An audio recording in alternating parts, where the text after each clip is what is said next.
મહાદેવર જય શ્રી કૃષ્ણ। પહેલાના સમયમાં આપણા વડીલો છે એ સીધાનું દાન દેતા। એ ક્યારે દેતા તો અગિયારસ, પૂનમ, અમાસ, આપણા વડીલોનું પુણ્યતિથિ હોય, શ્રાદ્ધ હોય, ગ્રહણનો દિવસ હોય, વ્યતિપાત યોગ હોય, સંક્રાંતિના સમયે કાચો સીધો છે એ અર્પણ કરતા। કાચો સીધો અર્પણ કરવાથી 9 ગ્રહ છે એ આપણી ઉપર, આપણા પરિવાર ઉપર પ્રસન્ન થઈ અને રહે છે કાયમને માટે। તો સીધો તો જે સૂર્ય માટે ઘઉં છે એ અર્પણ કરવાથી સૂર્યદેવ પ્રસન્ન થાય છે।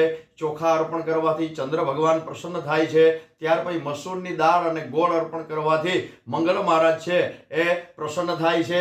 ત્યાર પછી મગ અર્પણ કરવાથી બુધદેવ પ્રસન્ન થાય છે। ચણાની દાળ અર્પણ કરવાથી ગુરુ ગ્રહ છે એ પ્રસન્ન થાય છે। ત્યાર પછી ઘી અર્પણ કરવાથી શુક્રદેવ પ્રસન્ન થાય છે અને તેલ અને અડદ એ અર્પણ કરવાથી શનિદેવ પ્રસન્ન થાય છે।